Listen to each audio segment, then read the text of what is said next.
নমস্কাৰ চাবলৈ আৰম্ভ কৰিছে আছামিজ ট্ৰেণ্ডিং আজি 4 এপ্ৰিল আৰু আজি ৰাতিপুৱাৰ কেইবাটাও গুৰুত্বপূৰ্ণ খবৰ আহি পৰিছে আৰু এনেধৰণৰ খবৰসমূহ নিতৌ চাবলৈ চেনেলটো ছাবস্ক্ৰাইব কৰি ভিডিঅ'টোত এটা লাইক কৰি দিবলৈছো ৰাতিপুৱাৰ প্ৰথমটো বিগ ব্ৰেকিং নিউজ নীতিশ কুমাৰে ঠগিলে মুছলমানক প্ৰতাৰণা কৰি এতিয়া বিপদত নীতিশক এৰিলে এতিয়া মুছলমান লোকে জেডিউৰ বিধায়কৰ পদত্যাগ হুৰাহুৰে পদত্যাগ কৰিছে নীতিশ কুমাৰৰ দলৰ পৰা মুছলমানক প্ৰবঞ্চনা কৰাৰ পৰিণাম ভুগিবলগীয়া হৈছে এতিয়া নীতিশ কুমাৰে ওয়াকফ সংশোধনী আইন গৃহীত হোৱাৰ পিছতেই জেডিইউ দলত ফাট নীতিশ কুমাৰৰ সংগ এৰিলে এজনৰ পিছত আন এজন নেতাই নীতিশ কুমাৰৰ স্থিতিক লৈ অসন্তুষ্টি প্ৰকাশ খুদ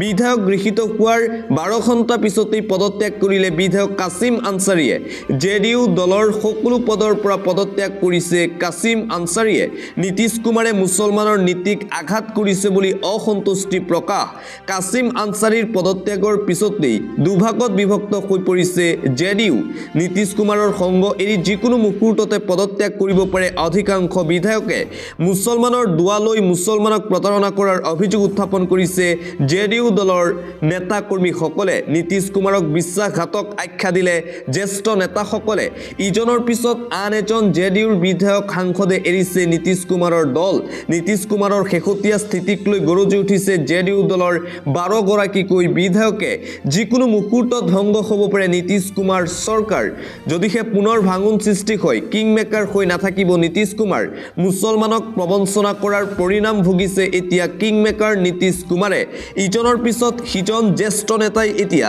জেডিইউ দলৰ পৰা পদত্যাগ কৰিছে 12 ঘণ্টাৰ ভিতৰত দুগৰাকীকৈ জ্যেষ্ঠ নেতাই জেডিইউ দলৰ পৰা পদত্যাগ কৰিছে যিকোনো মুহূৰ্তত ভংগ হ'ব পাৰে বিহাৰৰ নীতিশ কুমাৰৰ চৰকাৰ মুছলমানক প্ৰবঞ্চনা কৰি এতিয়া বিপদত নীতিশ কুমাৰ আন এটা ব্ৰেকিং নিউজ আৰম্ভ হৈ গ'ল বৃহৎ প্ৰতিবাদত কঁপিছে ৰাজপথ ওলাই আহিছে হাজাৰ মুছলমান সংখ্যালঘু জনতা তীব্ৰ প্ৰতিবাদী কাৰ্যসূচী ফালি পেলালে ওয়াকফ সংশোধনী বিধায়ক সংখ্যালঘু সংগ্ৰাম পৰিষদে দেখুৱাইছে শক্তি বৃহৎ প্ৰতিবাদী কাৰ্যসূচী উচ্চতম ন্যায়ালয়ৰ দ্বাৰস্থ হোৱাৰ হুংকাৰ অসম সংখ্যালঘু ছাত্ৰ সন্থাৰ ৰাজ্যজুৰি আৰম্ভ ওয়াকফ বিলৰ বিৰুদ্ধে মুছলমানৰ সৰ্ববৃহৎ প্ৰতিবাদী কাৰ্যসূচী মুখত কলা কাপোৰ মাৰি ৰাজপথত মুছলমানৰ প্ৰতিবাদ মুছলমানৰ সম্পত্তি কেতিয়াও বিজেপি চৰকাৰক হস্তগত কৰিবলৈ দিয়া নহ'ব আমাৰ পূৰ্বপুৰুষে আল্লাহৰ নামত দান কৰি থৈ গৈছিল সম্পত্তি মুছলমানৰ হাতৰ পৰা ওয়াকফৰ সম্পত্তি চৰকাৰক কাঢ়ি নিবলৈ দিয়া নহ'ব মুখত কলা কাপোৰ বান্ধি প্ৰতিবাদেই নকয় প্ৰয়োজন হ'লে সৰ্বোচ্চ ন্যায়ালয়ৰ দ্বাৰস্থ হ'ম ৰাজপথত ওয়াকফ সংশোধনী বিধেয়ক 2024 দাহ কৰি প্ৰতিবাদ ওয়াকফ সংশোধনী বিধেয়ক কোনো কাৰণতে মানি নোলোৱাৰ হুংকাৰ মুছলমানৰ মাজনিশা লোকসভাৰ মজিয়াত গৃহীত হোৱা ওয়াকফ সংশোধনী বিলৰ বিৰোধিতাৰে সৰ্ববৃহৎ প্ৰতিবাদী কাৰ্যসূচী নগাঁও জিলাৰ জুৰিয়াত সংখ্যালঘু সংগ্ৰাম পৰিষদৰ নেতৃত্বত তীব্ৰ প্ৰতিবাদী কাৰ্যসূচী দেখিবলৈ পোৱা গৈছে মুঠতে আৰম্ভ হৈ গ'ল সৰ্ববৃহৎ প্ৰতিবাদী কাৰ্যসূচী লাখ মুছলমান জনতা একত্ৰিত হৈ ওয়াকফ সংশোধনী বিধেয়কৰ বিৰুদ্ধে তীব্ৰ প্ৰতিবাদী কাৰ্যসূচী গ্ৰহণ কৰিছে নগাঁও জিলাৰ জুৰিয়াত এইদৰে সংখ্যালঘু সংগ্ৰাম পৰিষদৰ নেতৃত্বত বৃহৎ প্ৰতিবাদী কাৰ্যসূচী দেখিবলৈ পোৱা গৈছে ওয়াকফৰ সম্পত্তি কেৱল মুছলমানৰ সম্পত্তি বেলেগৰ দাদাগিৰি নচলিব এবাৰ ওয়াকফ বিলক লৈ সকিয়নি প্ৰদান কৰিছে আমছুৰ ফালৰ পৰা সকিয়নি প্ৰদান কৰা হৈছে ওয়াকফৰ সম্পত্তি আমাৰ সম্পত্তি ধৰ্মীয় মুছলমানৰ সম্পত্তি এই সম্পত্তিৰ ওপৰত কাৰো হস্তক্ষেপ নচলিব আমছুৱে কোনো ধৰণৰ কাৰোৰে হস্তক্ষেপ হ'বলৈ নিদিয়ে ওয়াকফৰ সম্পত্তিৰ জৰিয়তে লাখ লোক উপকৃত হৈ আছে মুছলমানৰ পূৰ্বপুৰুষে জাতিটোৰ উন্নয়নৰ হকে এই সম্পত্তি দান দি থৈ গৈছে জাতিটো আগুৱাই যাবৰ বাবে পূৰ্বপুৰুষে এই সম্পত্তি গঢ়ি থৈছে ভাৰত চৰকাৰে মুছলমানক অৰ্থনৈতিকভাৱে শেষ কৰাৰ ষড়যন্ত্ৰ ৰচিছে মুছলমান জাতিটোক ধ্বংস কৰিবৰ বাবে বিজেপিয়ে কৌশলগতভাৱে এই কাম কৰিছে জোৰ জুলুমভাৱে মাজনিশা এই আইন গৃহীত কৰাইছে নৰেন্দ্ৰ মোদীৰ এই অন্যায় আক্ৰমণ আমি কোনো পধ্যেই মানি নলওঁ এই বিল মুছলমানৰ কল্যাণৰ বাবে নহয় ধ্বংসৰ বাবেহে অনা হৈছে 2 তাৰিখ ভাৰতবৰ্ষৰ মুছলমানৰ বাবে এটা কলা দিন আছিল ভাৰতৰ ধৰ্ম নিৰপেক্ষতাক হত্যা কৰিছে মোদী চৰকাৰে ৰাম মন্দিৰৰ ভূমিত যদি কোনো অন্য ধৰ্মৰ লোকে হস্তক্ষেপ কৰিব নোৱাৰে তেন্তে ৱাকফ বৰ্ডৰ ভূমিত কিয় হস্তক্ষেপ কৰিছে ভাৰতীয় জনতা পাৰ্টীয়ে মুছলমানে মঠ মন্দিৰৰ সম্পত্তিত যদিহে চকু নিদিয়ে তেন্তে মুছলমানে দান কৰা মুছলমানৰ সম্পত্তিত বিজেপিৰ কিয় চকু মোদী চৰকাৰৰ এই সিদ্ধান্তত গণতান্ত্ৰিক আন্দোলন হ'ব ৱাকফ আইনৰ বিৰুদ্ধে এনেদৰে গৰজি উঠিল সংখ্যালঘু সংগঠন আমছু ৱাকফৰ সম্পত্তি কেৱল আমাৰ সম্পত্তি ৱাকফ সংশোধনী বিধেয়কৰ বিৰুদ্ধে অহা 9 এপ্ৰিল তাৰিখে ৰাজ্যৰ লাখ লাখ মুছলমানে সমগ্ৰ অসম কঁপাবলৈ সাজু হৈছে আমছুৰ ফালৰ পৰা পুনৰবাৰ ফুংকাৰ প্ৰদান কৰা হৈছে ৱাকফৰ সম্পত্তি কোনো কাৰণতেই ভাৰতীয় জনতা পাৰ্টীক দিয়া নহ'ব যদি হিন্দু লোকৰ সম্পত্তিত মুছলমানে চকু নিদিয়ে তেন্তে মুছলমানৰ সম্পত্তিত বিজেপিয়ে কিয় চকু দিছে বুলি প্ৰশ্ন উত্থাপন কৰিছে আমছুৰ সভাপতি ৰেজাউল কৰিম চৰকাৰৰ মুছলমানক শেষ কৰাৰ ভয়ংকৰ ষড়যন্ত্ৰ ৰচিছে বিজেপিয়ে এনেধৰণৰ ষড়যন্ত্ৰ সফল হ'বলৈ নিদিও বুলি হুংকাৰ প্ৰদান কৰিছে আমছুৰ সভাপতি ৰেজাউল কৰিম চৰকাৰে অহা 9 এপ্ৰিল তাৰিখে সমগ্ৰ অসমতেই সৰ্ববৃহৎ প্ৰতিবাদী কাৰ্যসূচী গ্ৰহণ কৰিব অসমৰ মিয়া মুছলমান লোকসকলে আন এটা ব্ৰেকিং নিউজ কাৰো তলতীয়া নহয় মুছলমান ওৱেচিয়ে সংবিধানৰ এটা অনুচ্ছেদ বিশ্লেষণ কৰি মুখ বন্ধ কৰিলে বিজেপি চৰকাৰৰ ৱাকফৰ সম্পত্তি আল্লাহৰ সম্পত্তি কোনো আইনে এই সম্পত্তি কাঢ়ি নিব নোৱাৰে হিন্দুসকলৰ তাত কি সমস্যা হৈছে বুলি প্ৰশ্ন ওৱেচিৰ ৱাকফ বিল কেৱল মুছলমানক অপমানিত কৰিবলৈ অনা হৈছে মুছলমানক আনৰ তলতীয়া কৰাৰ উদ্দেশ্যৰে এই বিল আনিব বিজেপিয়ে সদনত জাঙুৰ খাই উঠিল সাংসদ আছাউদ্দিন ওৱেচি সংবিধানৰ এটা অনুচ্ছেদ বিশ্লেষণ কৰি ওৱেচিয়ে মুখ বন্ধ কৰিলে চৰকাৰৰ অমিত শ্বাহৰ সন্মুখতে ৱাকফ বিল ফালি এই গৰ্জন দেখিবলৈ পোৱা গৈছে ওৱেচিৰ জাতিৰ পিতা মহাত্মা গান্ধীৰ উদাহৰণ দি ওৱেচিয়ে ফালিছিল ৱাকফ বিল লোকসভাত বিজেপি চৰকাৰৰ বিৰুদ্ধে গৰ্জন দেখিবলৈ পোৱা গৈছে সাংসদ আছাউদ্দিন ওৱেচিৰ ৱাকফৰ জৰিয়তে দেশৰ মুছলমানৰ ওপৰত ভয়ংকৰ আক্ৰমণ কৰা হৈছে মুছলমানৰ পৰা সকলো অধিকাৰ কাঢ়ি ল'ব বিচাৰিছে বিজেপিয়ে মুছলমান প্ৰতি ইমান হিংসা কিয় মোদী চৰকাৰৰ এইবোৰ ষড়যন্ত্ৰ কৰিছে বিজেপিয়ে আৰু ৱাকফ সংশোধনী বিলক লৈ এইদৰে বিজেপি চৰকাৰৰ বিৰুদ্ধে গৰজি উঠিল সাংসদ আছাউদ্দিন ওৱেচি আন এটা অতিকৈ গুৰুত্বপূৰ্ণ খবৰ মুছলমানক চোৰ বুলি কয় বিজেপিয়ে মুছলমানৰ সম্পত্তিৰ ওপৰত এতিয়া কিয় চকু দিছে বিজেপিয়ে আক্ৰমণাত্মক ৰূপত শিৱসেনা নেতা সঞ্জয় ৰাউত বিজেপিৰ বিৰুদ্ধে কেইবাটাও বিস্ফোৰক মন্তব্য মুছলমানক চোৰ বুলি কোৱা বিজেপিয়ে মুছলমানৰ সম্পত্তিৰ ওপৰত কিয় চকু দিছে মুছলমানে ভূমি কাঢ়ি ল'ব বুলি কোৱা চৰকাৰে এতিয়া মুছলমানৰ সম্পত্তি কিয় কাঢ়ি লৈছে বিজেপিয়ে যিমান মুছলমানৰ চিন্তা কৰিছে সিমান চিন্তা জিন্নায়ো কৰা নাছিল মুছলমানৰ চিন্তা কেতিয়াৰ পৰা হ'ল বিজেপিৰ প্ৰশ্ন সঞ্জয় ৰাউতৰ চৰকাৰক বেপাৰী আখ্যা শিৱসেনাৰ নেতা সঞ্জয় ৰাউতৰ এতিয়া হিন্দুৰ বহু নতুন মূল্যৰ সৃষ্টি হৈছে মন্দিৰৰ ভূমিৰ সুৰক্ষা দিব নোৱাৰা চৰকাৰে ৱাকফ ভূমি কেনেকৈ সুৰক্ষিত কৰিব বুলি প্ৰশ্ন সাহস আছে যদি চীনে অধিগ্ৰহণ কৰা ভূমি মুকলাই আনক চৰকাৰে কাশ্মীৰী পণ্ডিতক ভূমি দিয়ক বিজেপিয়ে সদনত চৰকাৰক তুলাধুনা মহাৰাষ্ট্ৰৰ শিৱসেনাৰ নেতা সঞ্জয় ৰাউতৰ মুছলমানক চোৰ বুলি কোৱা বিজেপিয়ে এতিয়া মুছলমানৰ সম্পত্তি কিয় কাঢ়ি নিছে বুলি প্ৰশ্ন সঞ্জয় ৰাউতৰ পৰৱৰ্তী খবৰ এটা ব্ৰেকিং নিউজ বাতিল হ'ব নেকি ৱাকফ বিধেয়ক ন্যায়ালয়ত যাব মুখ্যমন্ত্ৰী ষ্টেলিন বাতিল হ'ব পাৰে ৱাকফ সংশোধনী বিধেয়ক লোকসভাত গৃহীত হ'লেও ৱাকফ সংশোধনী বিধেয়কক লৈ এতিয়াও অনিশ্চয়তা উচ্চতম ন্যায়ালয় পাবগৈ ৱাকফ সংশোধনী বিধেয়ক 2025 মোদী চৰকাৰে লোকসভাত গৃহীত কৰা ৱাকফ সংশোধনী বিধেয়ক ন্যায়ালয়ত প্ৰত্যাহ্বান দেশৰ কোটি কোটি মুছলমানৰ স্বাৰ্থত ৱাকফ সংশোধনী বিধেয়কক ন্যায়ালয়ত গোচৰ আৰু এইবাৰ মুখ্যমন্ত্ৰী এম.কে. ষ্টেলিনে ন্যায়ালয়ত গোচৰ তৰিব বৃহস্পতিবাৰে বিধেয়কখনৰ বিৰুদ্ধে বিধানসভাত কলাবেজ পৰিধান কৰি প্ৰতিবাদ কৰিছিল মোদী চৰকাৰৰ বিৰুদ্ধে এইবাৰ ন্যায়ালয়ৰ দ্বাৰস্থ হোৱাৰ হুংকাৰ প্ৰদান কৰা হৈছে আন এটা গুৰুত্বপূৰ্ণ খবৰ মোক বিজেপিয়ে ভয় দেখুৱাব নোৱাৰে মই কেতিয়াও বিজেপিলৈ ভয় নকৰোঁ মোক বিজেপিয়ে সদায় ভয় খুৱাবলৈ চেষ্টা কৰে মই কেতিয়াও বিজেপিৰ ওচৰত মূৰ তল নকৰোঁ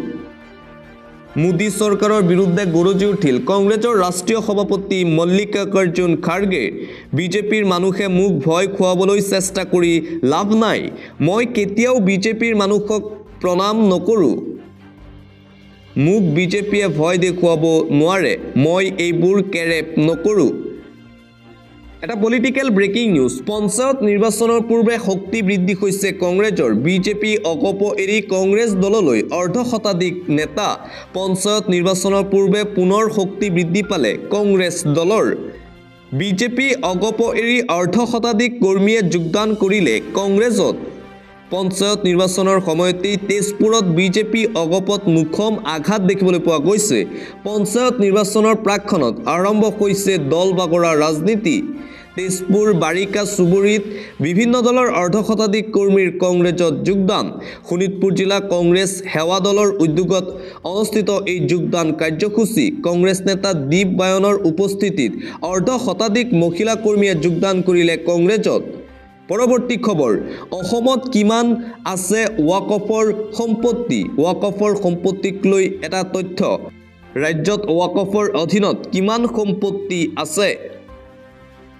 অসমত কিমান এতিয়াও বেদখল হৈ আছে কোটি কোটি টকাৰ মূল্যৰ ৱাকফৰ সম্পত্তি 2021 চনৰ 21 ডিসেম্বৰত অসমৰ বিধানসভাত উত্থাপন হৈছিল অসমৰ ৱাকফ সম্পত্তিৰ বিষয়টো সেই সময়ত AIUDFৰ বিধায়ক ৰফিকুল ইছলামে বিধানসভাত প্ৰকাশ কৰিছিল অসমৰ ৱাকফ সম্পত্তিৰ তথ্য অনুসৰি হিলছৰ আৰু ইয়াৰ আশে-পাশে ৱাকফৰ নামত দান কৰা হৈছিল 4500 বিঘা ভূমি গুৱাহাটীৰ ফাঁচী বজাৰত 14 বিঘা 2 কঠা ভূমি দান কৰা হৈছিল ৱাকফৰ নামত গুৱাহাটীৰ উলুবাৰী আৰু পাণ বজাৰৰ মাজমজিয়াত প্ৰায় 30 বিঘা ভূমি দান কৰা হৈছিল ৱাকফৰ নামত ভঙাগড়ত ৱাকফৰ নামত দান কৰি থোৱা আছে 14 বিঘা ভূমি গুৱাহাটীৰ ৰিখাবাৰীত 4 বিঘা ভূমি দান কৰা হৈছিল ৱাকফৰ নামত গুৱাহাটীৰ পাছতেই গোৱালপাৰাত ৱাকফৰ নাই মত আছে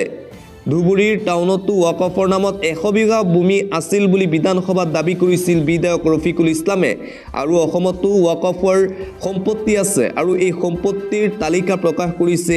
AIUDFৰ বিধায়ক ৰফিকুল ইছলামে পৰৱৰ্তী খবৰ মুখ ঠেকেচা খালে মমতা বেনাৰ্জীয়ে পশ্চিমবংগ চৰকাৰৰ ব্যাগুম শিক্ষক নিযুক্তিত সুপ্ৰিম কোৰ্টৰ স্থগিতাদেশ উচ্চতম ন্যায়ালয়ক মুখ ঠেকেচা খালে পশ্চিমবংগৰ মুখ্যমন্ত্ৰী মমতা বেনাৰ্জী পশ্চিমবংগত বাতিল হ'ল 25,000ৰো অধিক শিক্ষক কৰ্মচাৰীৰ চাকৰি সৰ্বোচ্চ ন্যায়ালয়ে বাহাল ৰাখিলে উচ্চ ন্যায়ালয়ৰ নিৰ্দেশ মুখ ঠেকেচা পশ্চিমবংগ চৰকাৰৰ 2016 চনত পশ্চিমবংগত 25 সহস্ৰাধিক শিক্ষক নিযুক্তিত হৈছিল দুৰ্নীতি 23 লাখৰো অধিক পৰীক্ষাৰ্থী অৱতীৰ্ণ হৈছিল নিযুক্তি পৰীক্ষাত সমগ্ৰ নিযুক্তি প্ৰক্ৰিয়াটোৱে কলুষিত আছিল বুলি মন্তব্য সৰ্বোচ্চ ন্যায়ালয়ৰ নিযুক্তিপ্ৰাপ্তসকলক সুদসহ সম্পূৰ্ণ দৰমহা আদায় দিবলৈ নিৰ্দেশ দিয়া হৈছে অহা 3 মাহৰ ভিতৰত নিযুক্তি প্ৰক্ৰিয়া সম্পূৰ্ণ কৰাৰো নিৰ্দেশ উচ্চতম ন্যায়ালয়ৰ মুখ্য ন্যায়াধীশ সঞ্জীৱ খান্না ন্যায়াধীশ সঞ্জয় কুমাৰৰ বিচাৰপীঠৰ এই গুৰুত্বপূৰ্ণ ৰায় পুনৰবাৰ পশ্চিমবংগৰ মুখ্যমন্ত্ৰী মমতা বেনাৰ্জীয়ে মুখ ঠেকেচা খালে সৰ্বোচ্চ ন্যায়ালয়ত পৰৱৰ্তী খবৰ বিপদত সাংসদ গৌৰৱ গগৈ SITয়ে জেৰা কৰিব পাৰে গগৈ দম্পতীক SITৰ জেৰাৰ সন্মুখীন হ'ব নেকি কংগ্ৰেছ সাংসদ গৌৰৱ গগৈ আৰু পত্নী এলিজাবেথ গগৈ গৌৰৱ গগৈৰ পত্নীৰ পাকিস্তানৰ লিংক বিচাৰি পুনৰ দিল্লীলৈ যাব SITৰ দল তদন্ত অব্যাহত আছে ইতিমধ্যেই SITয়ে সংগ্ৰহ কৰিছে গৌৰৱ গগৈৰ পত্নীৰ পাছপোৰ্ট সংগ্ৰহ কৰিছে SITয়ে গৌৰৱ গগৈৰ পত্নীৰ লগতে আন কেইবাগৰাকীও লোকৰ পাছপোৰ্ট পৰীক্ষা কৰিছে SITয়ে এলিজাবেথৰ পাছপোৰ্ট ভিসা আৰু আলী তাকিৰ শেখৰ NGOৰ কাৰ্যকলাপ পৰীক্ষা কৰিব SITয়ে বিয়াৰ পিছতো পাকিস্তানলৈ গৈছিল গৌৰৱ গগৈৰ পত্নী এলিজাবেথ কৰ্লবাৰ্ণ গগৈ পাকিস্তানলৈ যোৱা মানেই ৰাষ্ট্ৰদোষ বুলি গৌৰৱ গগৈৰ পত্নীৰ প্ৰসংগত মন্তব্য কৰিছিল মুখ্যমন্ত্ৰী হিমন্ত বিশ্ব শৰ্মাই পূৰ্বে পাকিস্তানী NGOৰ লিডত কাম কৰিছিল গৌৰৱ গগৈৰ পত্নী এলিজাবেথে আৰু SITৰ জেৰাৰ সন্মুখীন হ'ব পাৰে কংগ্ৰেছ সাংসদ গৌৰৱ গগৈ আৰু গৌৰৱ গগৈৰ পত্নী আন এটা ব্ৰেকিং নিউজ প্ৰসংগ দিলৱাৰ হুছেইন মজুমদাৰৰ গ্ৰেপ্তাৰ গোচৰ ললে ৰাষ্ট্ৰীয় মানৱ অধিকাৰ আয়োগে নিজাববীয়াকৈ গোচৰ ৰুজু কৰিছে ৰাষ্ট্ৰীয় মানৱ অধিকাৰ আয়োগে অসম আৰক্ষীয়ে সাংবাদিকক গ্ৰেপ্তাৰ কৰাৰ প্ৰসংগত হৰপ হৈছে ৰাষ্ট্ৰীয় মানৱ অধিকাৰ আয়োগ সাংবাদিক দিলৱাৰ হুছেইন গ্ৰেপ্তাৰ সন্দৰ্ভত নিজাববীয়াকৈ গোচৰ ল'লে ৰাষ্ট্ৰীয় মানৱ অধিকাৰ আয়োগে এপেক্স বেংকৰ বিৰুদ্ধে উত্থাপিত দুৰ্নীতিৰ বাতৰি সংগ্ৰহ কৰিবলৈ যোৱা সাংবাদিকগৰাকীক গ্ৰেপ্তাৰ কৰিছিল পাণবজাৰ আৰক্ষীয়ে 25 মাৰ্চত পাণবজাৰ আৰক্ষীয়ে আটক কৰিছিল জ্যেষ্ঠ সাংবাদিক দিলৱাৰ হুছেইন মজুমদাৰক ঘটনাৰ সন্দৰ্ভত অসম আৰক্ষীৰ সঞ্চালক প্ৰধানৰ পৰা প্ৰতিবেদন বিচাৰিলে ৰাষ্ট্ৰীয় মানৱ অধিকাৰ আয়োগে 4 সপ্তাহৰ ভিতৰত ৰাষ্ট্ৰীয় মানৱ অধিকাৰ আয়োগক প্ৰতিবেদন দিব লাগিব অসম আৰক্ষীয়ে অন্যথা বিপদ সমাগত অসম আৰক্ষীয়ে সাংবাদিকক গ্ৰেপ্তাৰ কৰাৰ প্ৰসংগত সৰব হৈছে ৰাষ্ট্ৰীয় মানৱ অধিকাৰ আয়োগ আন এটা গুৰুত্বপূৰ্ণ খবৰ 5টা সামগ্ৰী বাদ দি ভাৰতীয় সামগ্ৰীত 26% শুল্ক বৃদ্ধি কৰিলে আমেৰিকা যুক্তৰাষ্ট্ৰৰ ৰাষ্ট্ৰপতি ডোনাল্ড ট্ৰাম্পে এটা গুৰুত্বপূৰ্ণ খবৰ আমেৰিকাৰ ৰাষ্ট্ৰপতি ডোনাল্ড ট্ৰাম্পে 26% শুল্ক বৃদ্ধি কৰিলে ভাৰতীয় সামগ্ৰীৰ ওপৰত কেৱল ভাৰতেই নহয় বিভিন্ন দেশৰ সামগ্ৰীৰ ওপৰত কাউণ্টাৰ শুল্ক আৰোপ কৰিছে আমেৰিকা যুক্তৰাষ্ট্ৰই ভাৰতীয় সময় অনুসৰি বুধবাৰে মাজনিশা কাউণ্টাৰ শুল্ক আৰোপ কৰাৰ কথা ঘোষণা কৰে ডোনাল্ড ট্ৰাম্পে কিন্তু ট্ৰাম্পৰ শুল্ক 5 প্ৰকাৰৰ ভাৰতীয় সামগ্ৰীৰ ক্ষেত্ৰত প্ৰযোজ্য নহ'ব আমেৰিকাই সেই সামগ্ৰীবোৰৰ ওপৰত বৰ্তমানৰ বাবে অতিৰিক্ত শুল্ক ৰেহাই দিছে কি 5 সামগ্ৰীৰ ওপৰত আমেৰিকা যুক্তৰাষ্ট্ৰই ৰেহাই দিলে অতিৰিক্ত শুল্ক জানি লওক আমেৰিকাৰ ৰাষ্ট্ৰপতি ডোনাল্ড ট্ৰাম্পে 26% শুল্ক বৃদ্ধি কৰিলে ভাৰতীয় সামগ্ৰীৰ ওপৰত আন এটা গুৰুত্বপূৰ্ণ খবৰ একপক্ষভাৱে ওয়াকফ সংশোধনী বিল গৃহীত কৰিলে বিজেপি চৰকাৰে একপক্ষভাৱে মুছলমানক ধ্বংস কৰিবৰ বাবে ওয়াকফ সংশোধনী বিল গৃহীত হ'ল বিজেপিৰ দ্বাৰা যোৱা 2 এপ্ৰিল দিনটো মুছলমান লোকসকলৰ বাবে ব্লেক ডে আছিল মুছলমানৰ সম্পত্তিৰ ওপৰত চকু বিজেপিৰ ওয়াকফ সংশোধনী বিলৰ বিৰুদ্ধে আইনী যুঁজ হ'ব লোকসভাত গৃহীত হ'ল বিতৰ্কিত ওয়াকফ সংশোধনী বিল ওয়াকফ সংশোধনী বিলক লৈ সৰব লোকসভাত বিলখনৰ সপক্ষে 288টা ভোট বিপক্ষে 232টা ভোট মাজনিশা গৃহীত হোৱা ওয়াকফ বিধেয়কৰ বিৰুদ্ধে সৰব হ'ল AIUDFৰ বিধায়ক ৰফিকুল ইছলাম শীঘ্ৰেই ন্যায়ালয়ৰ দ্বাৰস্থ হ'ব AIUDF দল ওয়াকফ বিলক লৈ আন এটা গুৰুত্বপূৰ্ণ খবৰ ঈদৰ দিনা ৰাজপথত বাহনেৰে সন্ত্ৰাস চলোৱা 3 যুৱকক গ্ৰেপ্তাৰ কৰিছে আৰক্ষীয়ে 4 চকীয়া বাহনেৰে সন্ত্ৰাস চলোৱা 3 জনক গ্ৰেপ্তাৰ কৰিছে আৰক্ষীয়ে ঈদৰ দিনা মৰিগাঁৱত 4 চকীয়া বাহনেৰে চলাইছিল সন্ত্ৰাস আৰু সেই ভিডিঅ' ভাইৰেল হৈ পৰিছিল ৰাজপথত অটপালি চলাই গ্ৰেপ্তাৰ হ'ল 3 উদণ্ড যুৱক আৰক্ষীৰ জালত সাজিদ আহমেদ আৰু 3 জনকৈ যুৱক মৰিগাঁও আৰক্ষীয়ে গ্ৰেপ্তাৰ কৰিছে যুৱক কেইজনক ৰিচাৰ্জ কৰি লওক আপোনাৰ মোবাইল ফোনত লাখপতি বাইদেউ আঁচনিৰ মেছেজ আহিব পাৰে লাখপতি বাইদেউ আঁচনিক লৈ ডাঙৰ ঘোষণা মুখ্যমন্ত্ৰী ডক্টৰ হিমন্ত বিশ্ব শৰ্মাৰ আজি পুনৰ লাখ লাখ মহিলাৰ একাউণ্টত সোমাব হিমন্ত বিশ্ব শৰ্মাৰ চৰকাৰৰ 10,000 কোটি টকা আৰম্ভ হৈ গ'ল লাখপতি বাইদেউ আঁচনিৰ ধন লাভৰ প্ৰক্ৰিয়া প্ৰতিখন জিলাৰে নিৰ্বাচিত মহিলাৰ নামৰ তালিকা প্ৰকাশ কৰা হৈছে জিলাই সভাৰ জৰিয়তে লাভ কৰিব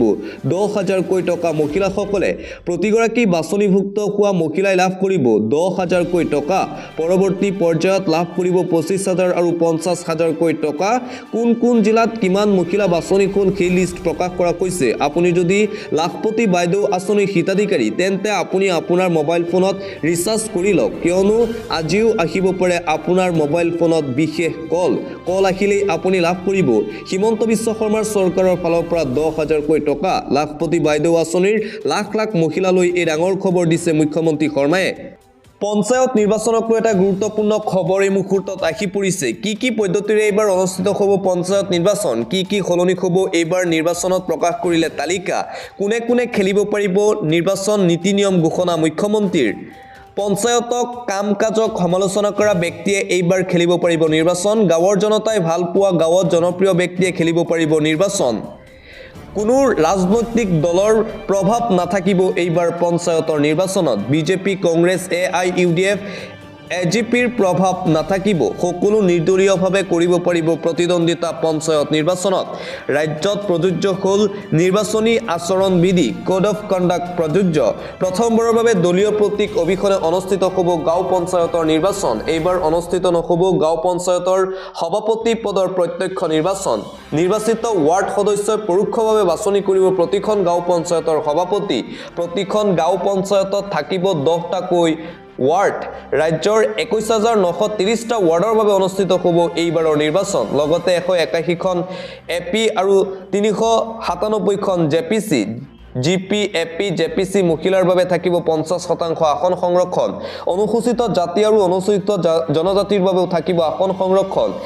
জিপি এপি জেপিচিৰ আসনৰ ক্ষেত্ৰতো প্ৰযোজ্য হ'ব এই প্ৰক্ৰিয়া অধিসূচনা জাৰি হোৱা মাত্ৰেই ৰাজ্যত বলবৎ হ'ল নিৰ্বাচনী আচৰণ বিধি প্ৰথমবাৰৰ বাবে পঞ্চায়ত নিৰ্বাচনত পাইলট প্ৰজেক্ট হিচাপে ব্যৱহাৰ হ'ব পাৰে ইভিএম সংশোধিত অসম পঞ্চায়ত আইন অনুসৰি ইভিএম ব্যৱহাৰৰ সম্ভাৱনা ৰাজ্যত ইতিমধ্যেই সম্পূৰ্ণ হৈছে পঞ্চায়ত নিৰ্বাচনৰ পুনৰ্গঠন